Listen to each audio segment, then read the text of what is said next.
Gentlemen, we continue with this perplexing situation that I want to summarize our problems, our issues in the context of a struggle between the mitzvah of Talmud Torah and the mitzvah of marriage.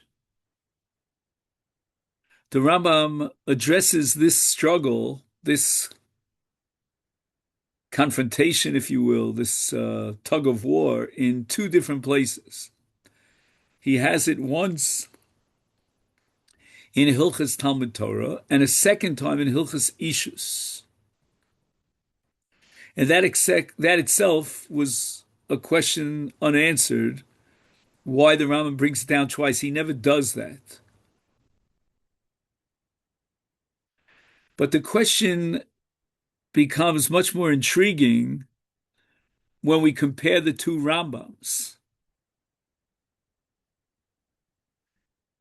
And there seems to be a contradiction between the two.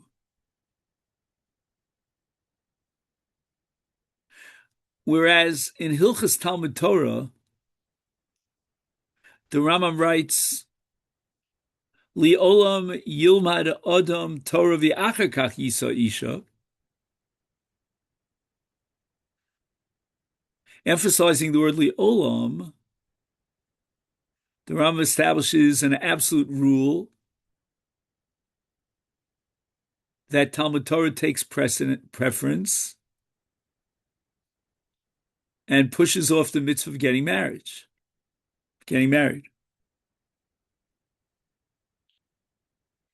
Whereas the Rambam in Hilchas Ishus, only in a very exceptional set of circumstances allows for one who's learning Torah to push off the mitzvah of marriage. The general rule, barring exceptions, seems to be that the mitzvah of marriage takes preference. So that's a pretty heavy contradiction, especially in the light of the fact that the Rambam in Hilchas Talmud Torah opens with the word li'olam, which gives it an extra emphasis. But there are other differences between the two Rambams that should be addressed. The Rambam offers two different answers to the very same question, namely, why not fulfill both mitzvahs? Why not get married and study Torah after you're married? Whereas in Hilchas Talmud Torah, the Rambam's answer is that, quote, Im nasa isha tchila, if he first gets married, ein daito pnuya lilmod. The Rambam doesn't add any embellishment here, any explanation why ein daito pnuya lilmod. And he seems to be putting all the emphasis on the fact that his mind is not focused on his learning. It's not clear. His mind is not clear. Whereas in Hilchas Ishus, the Rambam adds a whole different element into the equation. And in answer to the question why he can't do both and get married and learn Torah, the Rambam adds, Im haya osek b'tor v'tor ba haya misyare milisa isha kedesh lo yitrach b'mizonos. No emphasis here on the clarity of his thought. No mention of daito pnuya lilmod, but rather tirchas hamizonos.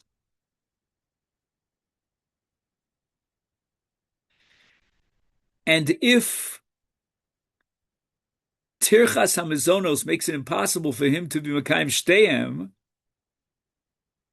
going ahead and getting married and then learning Torah after his marriage, but he can't do that because he's got this burden of financing the family, then and only then does the Rambam allow you to push off marriage. But the general rule is that marriage comes first. So there's a major discrepancy here in terms of why the Rambam has answered the question why you can't do both. Why can't you get married and learn Torah? Whereas in Hilchas Torah, he says that getting married ain't daito pnuya lilmod. In Hilchas Ishus, he has a different answer, and that is sheyitrach b'mizonos. So that is very strange. Omer Darsheni.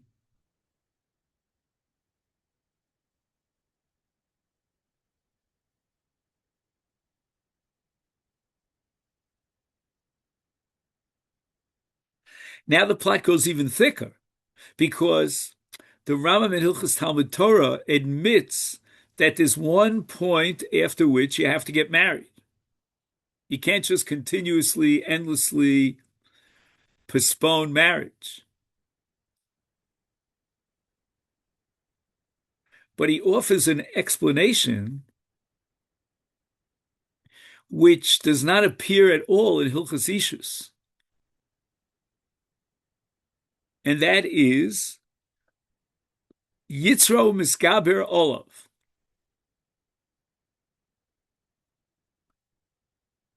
The Yetzer Hara is getting the best of him. At that point, the Rambam says, Yisa Isha V'Achak Yilmod Torah.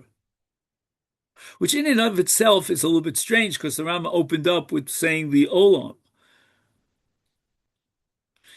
So we're going to have to interpret that Leolam means under normal circumstances on a temporary basis until we get to the point of Yitzro Miskaber.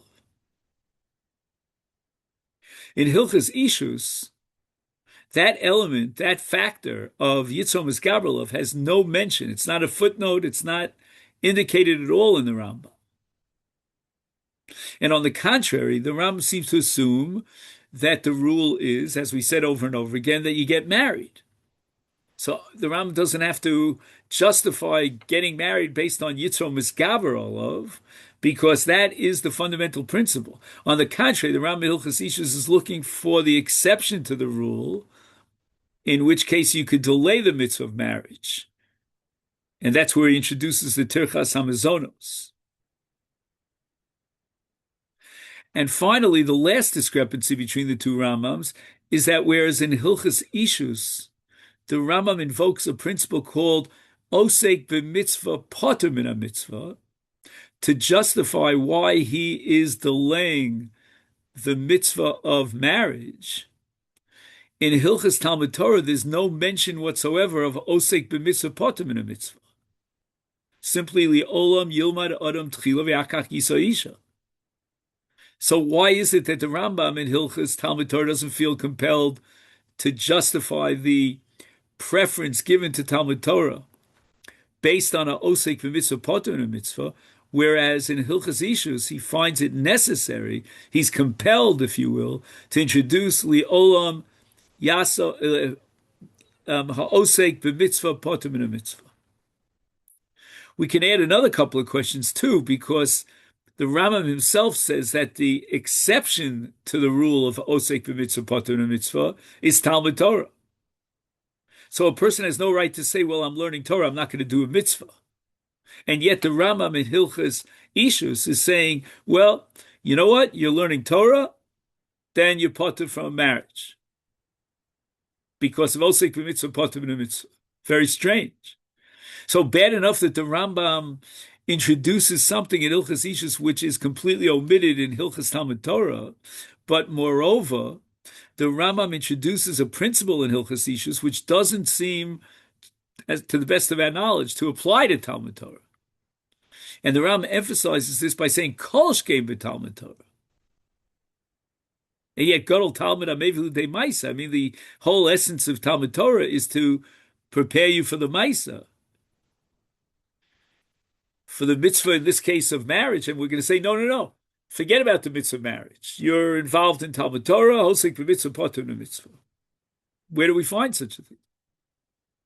So it's okay that in Hilchas Talmud Torah, I understand very well the Rambam omits osek b'mitzvah, potter mitzvah, but yet in Hilchas Ishus, that's the big deal.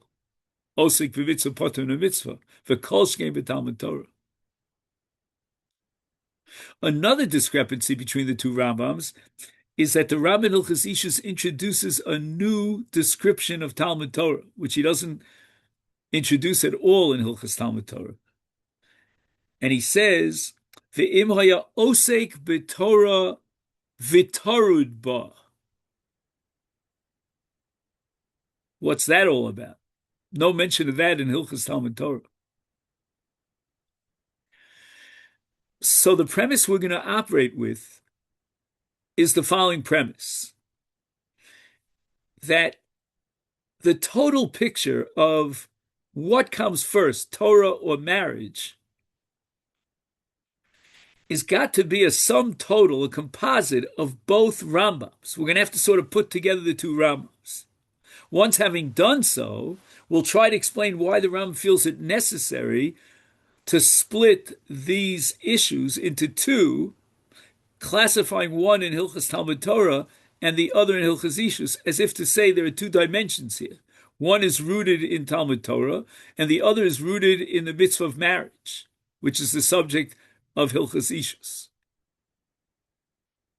So without further ado, I would like to present a thesis and try to bring a proof to this thesis, and then ask a few questions. So you're the jury. The two Rambams are addressing two different realities, so to speak, two different scenarios. The Rambam in Hilchas Talmud Torah is addressing the issue of someone who has not yet embarked on a career of Talmud Torah. He's at the very beginning. He's new at it, if you would use that phrase. He's not steeped in learning. He's not well experienced. So at this point, the Rambam asks the question, well, what should he do? He's got a mitzvah to get married. He's got a mitzvah of Talmud Torah. In which way should he turn? Should he put the preference on Talmud Torah or on marriage? And the Rambam says that the rule is Torah comes first. But then the Rambam asks himself, well, if Torah comes first, then why can't he do both? Why is it ef shalakayim shneim?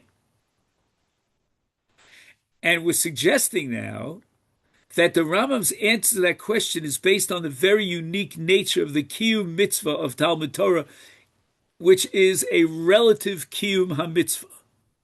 What do I mean by a relative kiyum ha-mitzvah?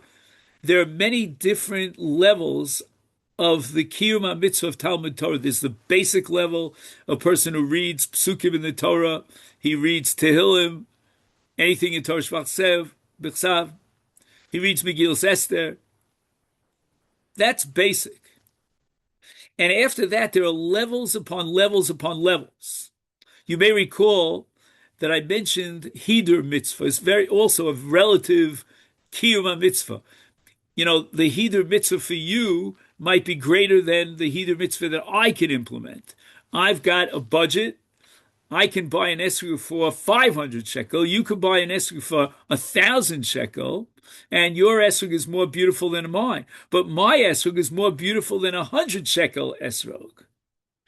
And there's a sliding scale over here in which, relative to the level below it, you have a Hidur mitzvah. But as you climb up, your Hidur mitzvah is greater and greater and greater.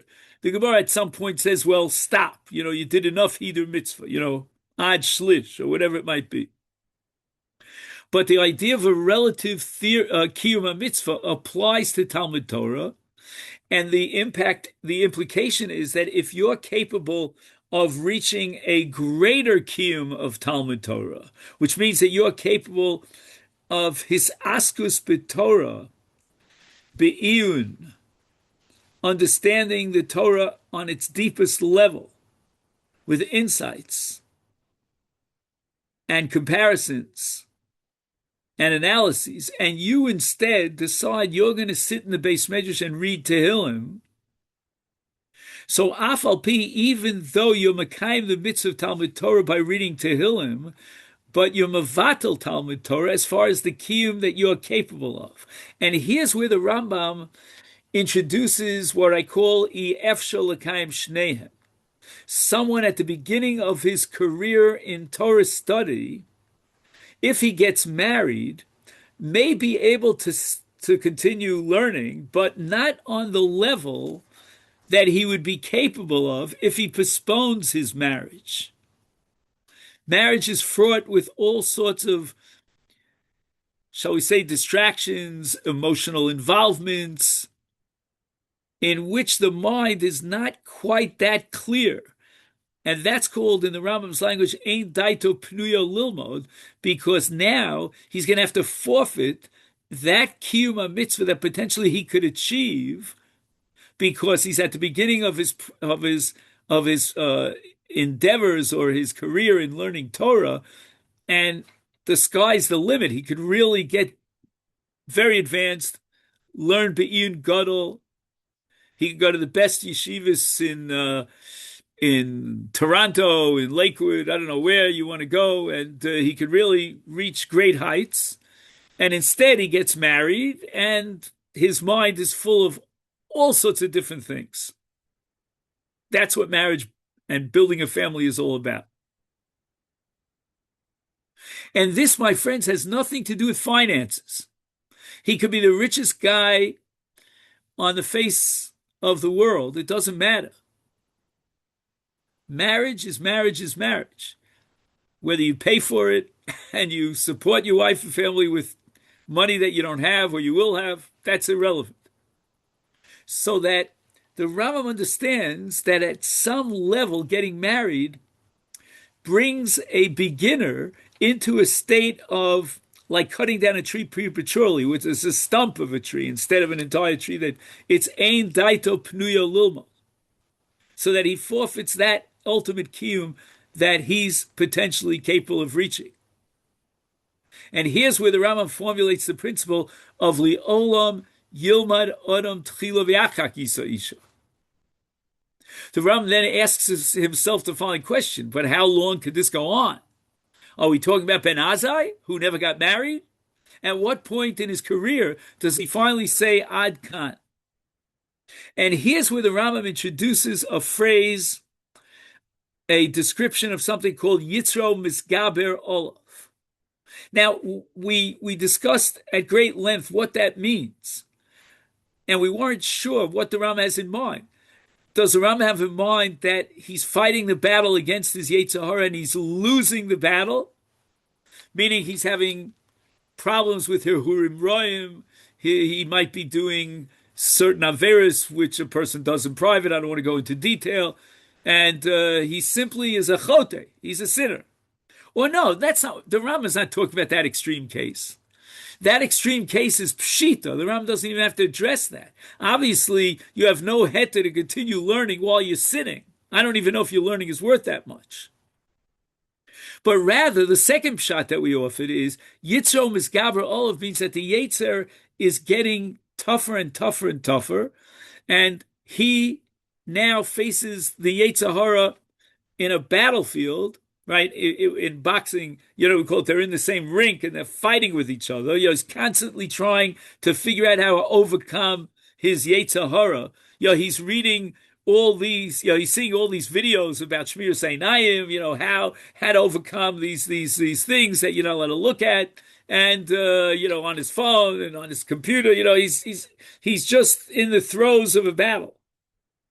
And the Rambam says that once you get to that point, forget it, buddy. There's no way that you can achieve your Kiyum HaMitzvah the way that potentially you can, and therefore there's no power to Talmud Torah to push off getting married. Now, we switch gears over to the Rambam in Hilchos Ishus. And the claim that I'm going to suggest is that the Rambam in Hilchos Ishus is talking about someone who is well experienced and well advanced in his career of Talmud Torah. He's not a beginner. He's well, how do you say the oil? It's well oiled. The machine is well oiled. And the nafkamina is that if the machine is well oiled and he's very experienced at Talmud Torah, then he can concentrate in learning and achieve and move forward and progress in his Torah studies, even when he gets married, even after marriage. The mashal lamad dom, if you have like a young tree, like almost like a sapling, then any wind could blow it over. But if you have a full, strong, sturdy, tall tree that's growing for years and years, then it would take almost a hurricane to blow it down. Not that any of you Canadians have ever seen a hurricane, but I saw a hurricane in Florida, good old Florida, where we're all running to, right?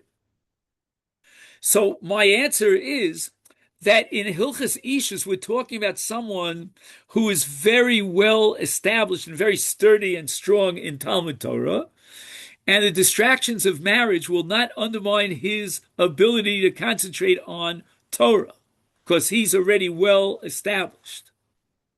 So therefore, the Rambam, in complementing what he wrote and completing what he wrote in Hilchos Talmud Torah, tells him, you should get married. Why? Because even after marriage, you'll have daito pnuya lilmod, because you're so advanced and experienced in learning that these winds will not disturb you. However, the Rambam now faces the following issue. Okay, you can get married and you'll be able to continue learning. That's fine. But what about finances? Here the Rambam needs a much more profound reason to postpone marriage, something that will undermine even a well-experienced Talmud Chacham and take him out of learning. He's going to have to take on a job from 9 to 7, not 9 to 5, in order to support his family. The dollar is worth nothing. Okay, well, I won't want to go into that anyway. Here it might be advantageous to make aliyah, and the shekel is doing very well. Bain time, what it'll bring tomorrow, we don't know. Anyway, so now the Rambam says we have another element that has to be factored into the equation, and that's tirchas hamizonos.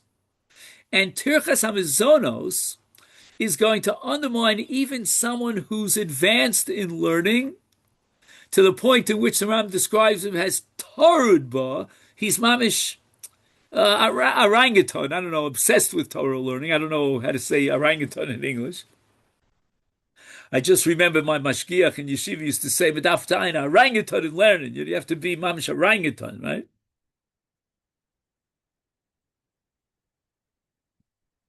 So the Rambam says, you know what? I couldn't care less how orangutan, how deep you are in learning.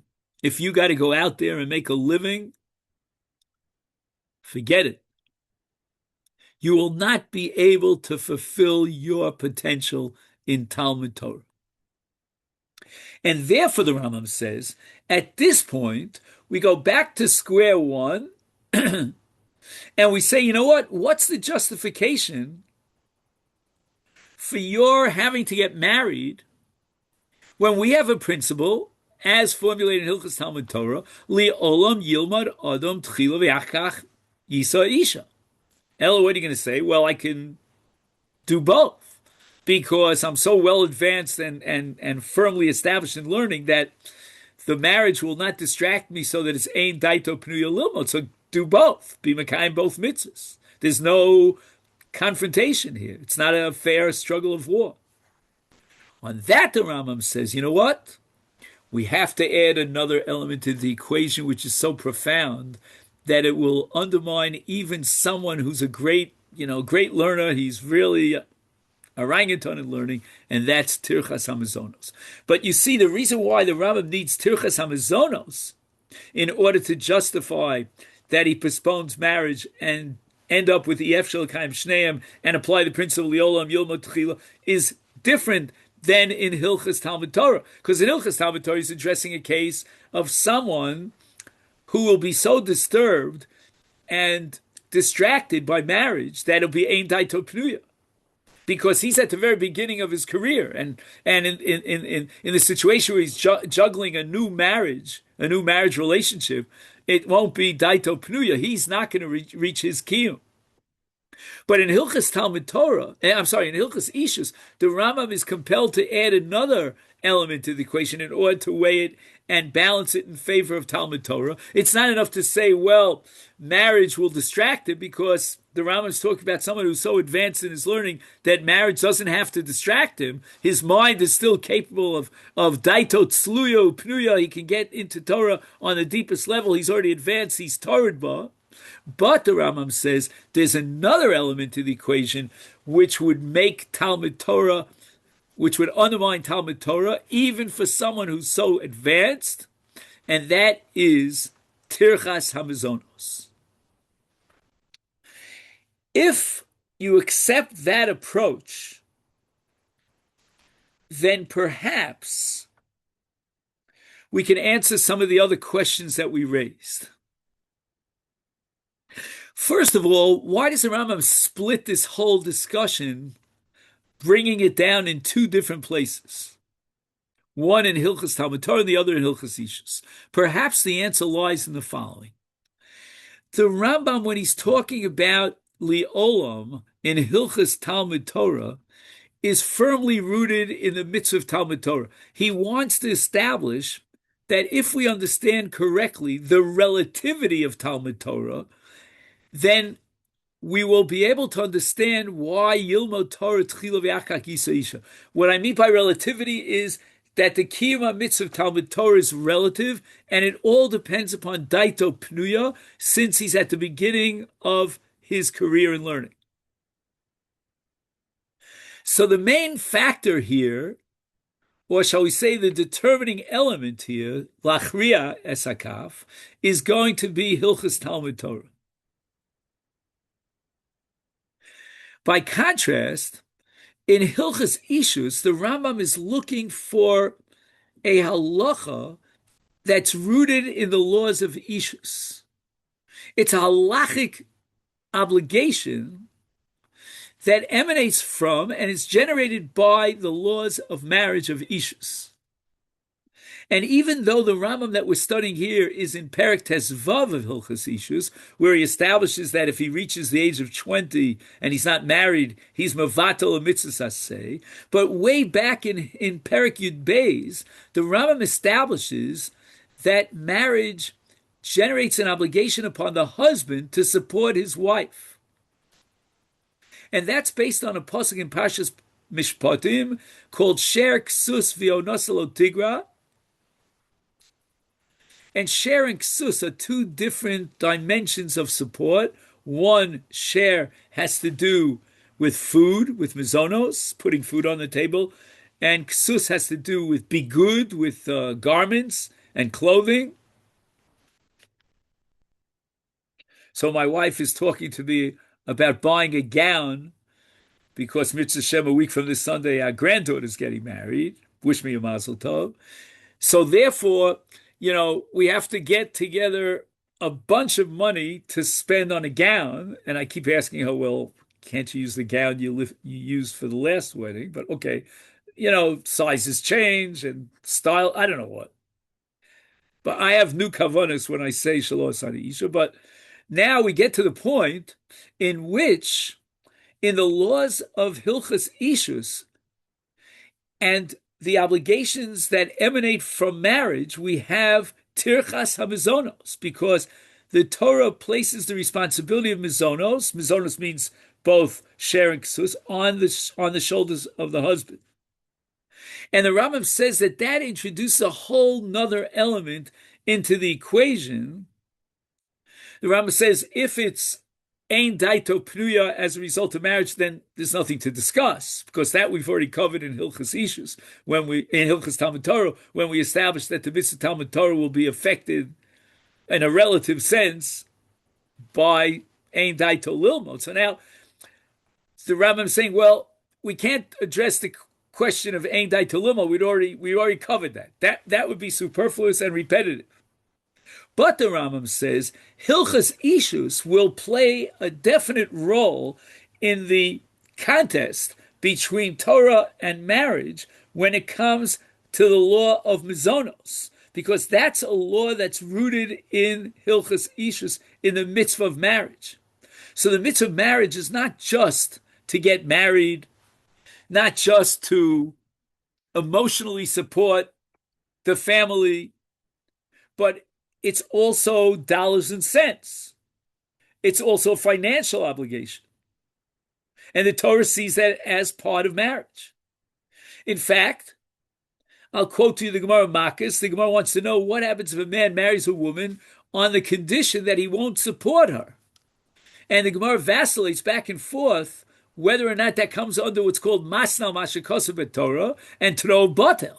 So that even though he made that condition and stipulation, nevertheless she has a right to demand support once the marriage is signed and sealed. So you see that Mizonos is really inherent. What word can I use? It's embedded in the very picture of what Ishus is all about. So when we talk about Ishus, Ishus means Sher Ksus Viona. That's Ishus. Anything less than that is not Ishus. So if he wants to get married and make conditions that are antithetical to Ishus, then his conditions are null and void because he's changing the Torah law. And here's where the Rambam introduces a new element into the equation that would tip the scale in favor of Talmud Torah. Not the old formulation that Talmud Torah comes first. No. A brand new formulation. Talmud Torah comes first even for someone who's advanced. He's Torah Ba, because he doesn't have the ability to learn Torah and at the same time juggle his Chiyuv Mizonos. Now let's just point out that there's a fundamental difference between Hilchas Talmud Torah in the Rambam and Hilchas Ishus as far as this issue is concerned. And here's where the word li'olam is very, very important, very significant. Why did the Rambam add the word li'olam in Hilchas Talmud Torah?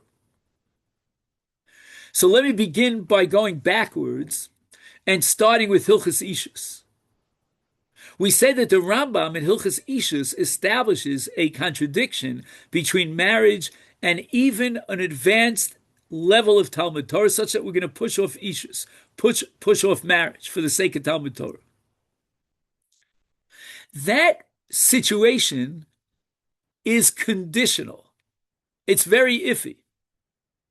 For example, in the case of someone who's wealthy, either because he's independently wealthy, or because he married a woman who's wealthy, or he inherited a bundle of money from his grandfather, he's got plenty of money in the bank.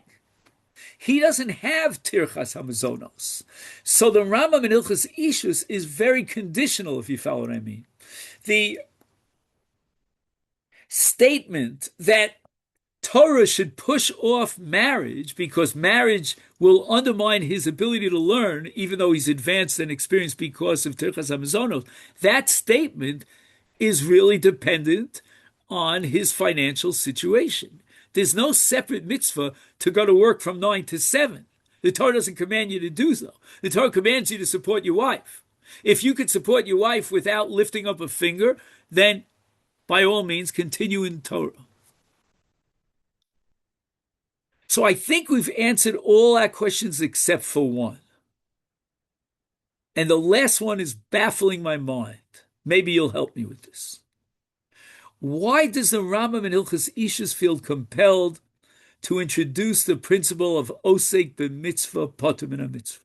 Why isn't it enough to say that just like in Hilchas Talmud Torah, we omitted mention of Osek b'mitzvah and we relied on the principle of li'olam yilmad adam Torah tchila? Why? Because if he gets married, he'll be so distracted that he won't be daito pnuya. Why not just apply the same yardstick to the case of Ishus, where involvement in supporting his wife is going to undermine his potential kiyum hamitzvah of Talmud Torah and apply the principle of liolam yilmad adam tchila v'yakach yisoisha. Why does the Ram feel compelled to go one step further and activate the principle of osek b'mitzvah poter min mitzvah?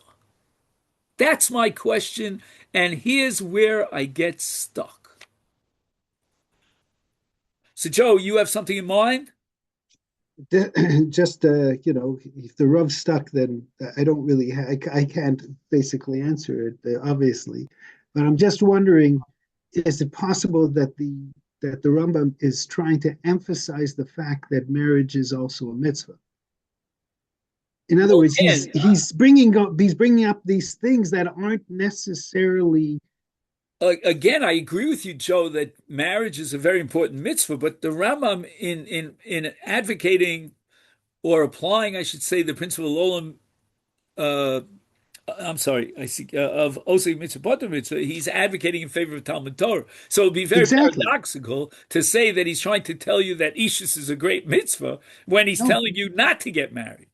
Right, but he's saying to you, I'm just asking. He's saying to you, he's in the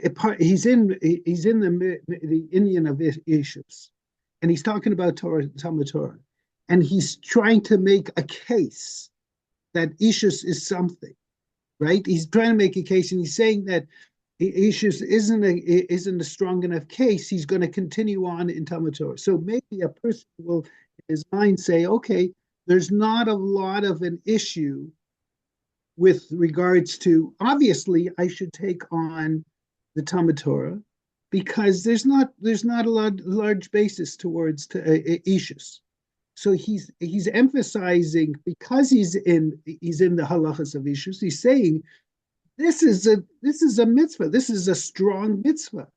He's trying to emphasize that part, even though you still wouldn't do it, but it is something you have to handle with. You have to make sure that it doesn't come into place. You understand what I'm trying to put forth, Bobby? Can you? So again, what I'm asking you, Joe, is if we cross out the last line in the Rambam, just erase it of osek b'mitzvah poter mitzvah, what would I be lacking in my knowledge? In Yiddish, we say, was fehlt mir? What am I missing here? What you're missing is that issues isn't necessarily. You would think that issues wasn't in the picture. It's just not that important from a halachic standpoint. But how does osek b'mitzvah poter mitzvah, which tells me that I don't have to get married, how does that convey to me the message that marriage is such a great?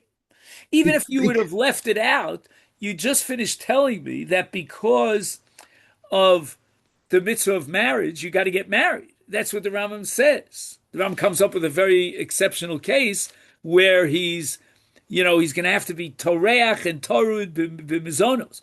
But what would I not know if I just crossed out that last line in the Rambam? What justifies the addition of that they're really equal? Mitzvah poter min mitzvah. Leave it out.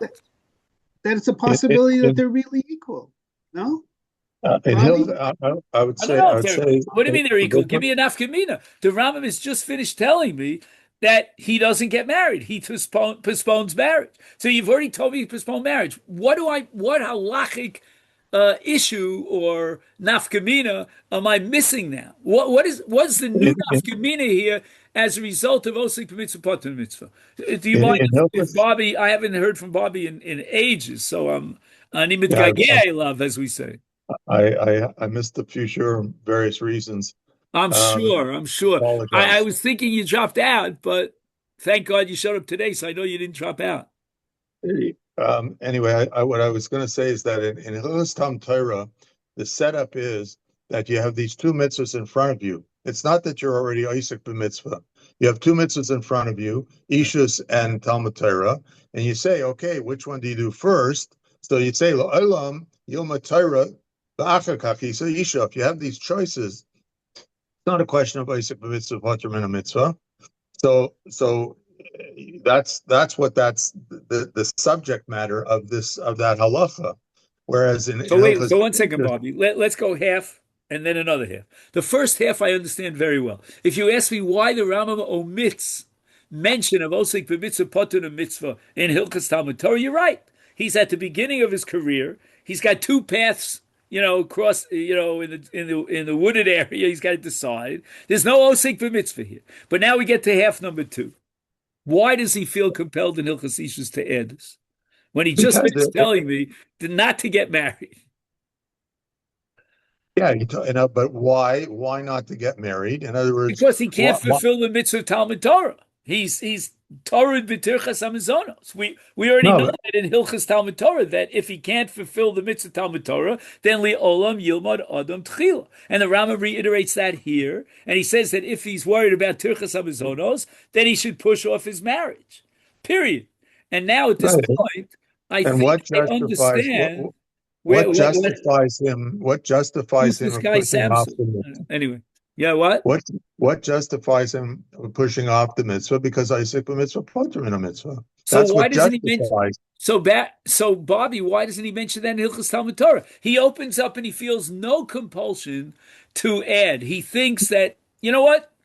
Talmud Torah takes precedence. I don't need Osik b'mitzvah. So No, if because Talmud like Torah, I said, you're dealing with you have two in front of you. What do you do? That's not Isaac mitzvah potter in a mitzvah. again, I agree with you more than 1,000%. I'm not Okay. asking you, but again, once you accept that principle, that when you have a choice between the two, then you've got to fulfill the mitzvah Talmud Torah. That's what the Rambam tells me. Yeah. So if I know that in Hilchas Ishus, once you introduce the Tirchas Hamazonos, so then I go back to square one and I start with Talmud Torah, which is exactly what the Rambam says. No, But but here why? you're in the middle. You're in the middle of Talmud Torah. You're already doing it. Now you have in front of you a mitzvah of Ishus, and it's going to be Torah. You're in Torah and Mezainas, And you'll so undermine your you're, Talmud Torah. you're allowed to put it off. You're allowed to put it off. Period. And why are you allowed to put it I'll off? tell you why Really? you're allowed to pull it off. Because the Olam Yilmod Adam Torah Tchila V'Achach No, Yisrael. but that's only when you have the two in front of you. But I Who don't get says? it. If that applies when I have the two in front of me, it should certainly apply when I'm already involved in Talmud Torah. I don't need Osek b'mitzvah. Cross out that last line in the Rambam and tell me what mistake would I make, what halacha was introduced here that I wouldn't know about. That's why I don't understand. I would make it a kal v'chomer. If you tell me if I didn't even start learning, you're telling me that I have to learn Torah comes precedence, then how much Right. more so if I'm already Torah, I'm on an advanced level. Certainly, Torah should come first before marriage. I don't get it. I don't see what the Rambam is adding here by introducing a principle, which, by the way, is a very tricky kind of thing to introduce this principle, because there's one mitzvah where we don't apply this principle of osek b'mitzvah, poter mitzvah, and that's Talmud Torah. Because if so, I would not do any mitzvahs. I would be one mitzvah and not 612 other mitzvahs. But that's a different story, and it needs a lot of work to figure out how the Rambam applies that with a kol shkei Talmud Torah. But again, I don't understand. If you have a choice between Talmud Torah and Ishus, the Rambam has already established, and he's committed to that position, that Talmud Torah takes precedence. Not because of Osek b'mitzvah. He's not even dealing, as you point out so beautifully, with Osek But b'mitzvah. maybe when you cross 20 years old, maybe it shifts, and you're no longer. If you have the two in front of you now, if you started at the beginning, you could say that maybe you should marry a wife first. In other words, you're a different stage of life at this point. So you're saying, okay, now I'm 20 years old, and I now I really have a mitzvah to say I have to get married.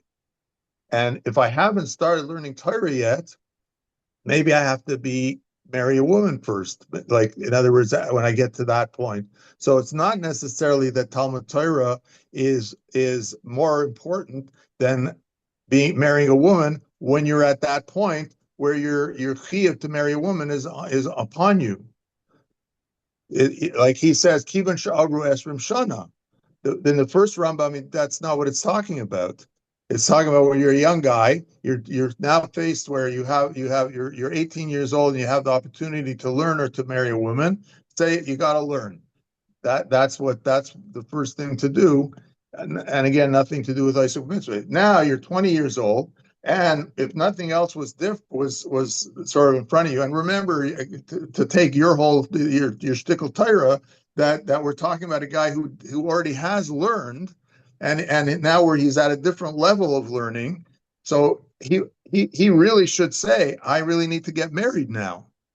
So then it comes to Rambam and says, yes, you really should, but if you're gonna be Tyruk with the Isha, and it's gonna ruin, stare your learning, all that stuff, you're allowed to put it off because you're already Isaac Mitzvah of Talmud Torah.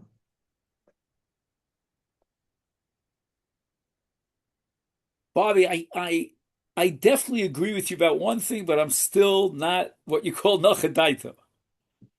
I definitely agree with you that the Rambam in Hilchos Ishus introduces this discussion with the fact that he reached the level of 20 years old and he's mevatel mitzvah. That's a very good point, and you get 2 points for that in basketball. You know what I mean? But I still don't see the answer to the question. Why don't we apply the principle of li'olam yilmad adam tchila, which seems to me that. So you're gonna have to say, well, you can't apply li'olam yilmad adam tchila here This guy has already learned. because one second, He's learned let me just already. work this out, Bobby, in my mind. Because you know what, you're going to be mavatel the mitzvah of ishus, right? You're already 20 years old. You're not an 18-year-old, and this principle that Talmud Torah comes first would not permit you to be mavatel a mitzvah of getting married. So therefore, the Rambam is stuck. He feels that the principle that he's formulated in Hilchos Talmud Torah could not operate here. Why? Because if in Hilchos Talmud Torah he's talking about an 18-year-old, so he's not yet at the level of bittul mitzvah saseh of getting married. So now, which mitzvah comes first? And the Rambam says Talmud Torah comes first. But here in Hilchos Ishus, he's already 20 years old. He's now in a situation of bittul mitzvahs ishus, because now he's past that 2-year period of time that we gave him to find a nice wife. So now he has to get married. Tell this to all these guys who are whatever.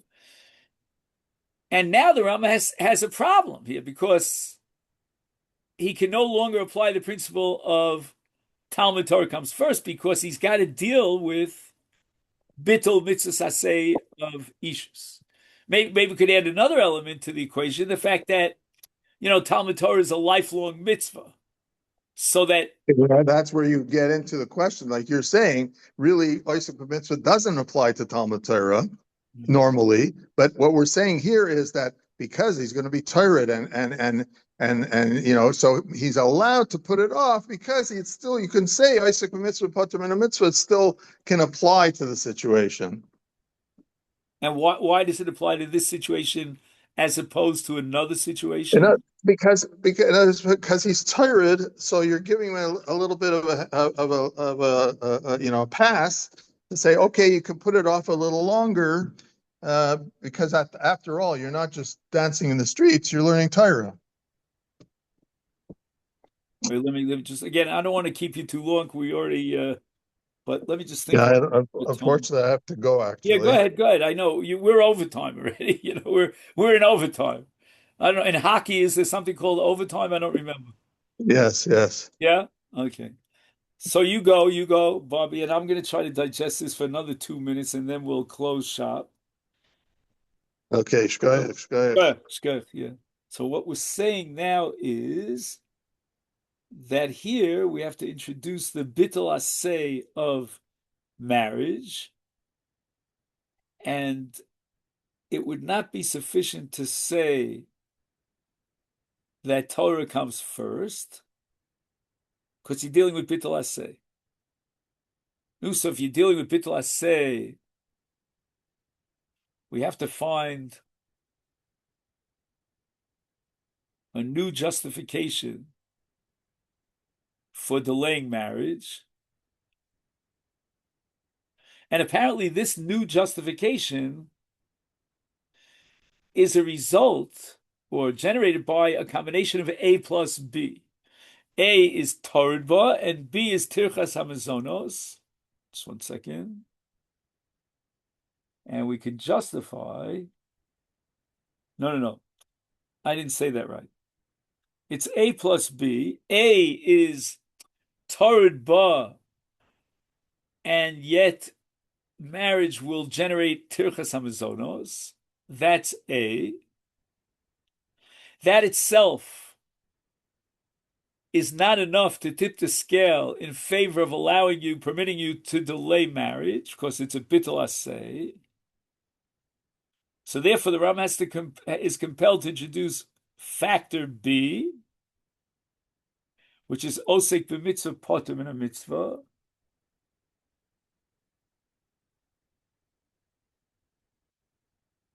And as Bobby said, he's not dancing in the streets.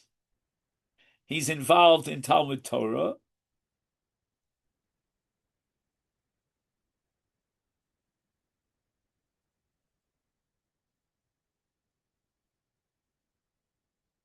But we have to sharpen up this idea bittul mitzvah aseh.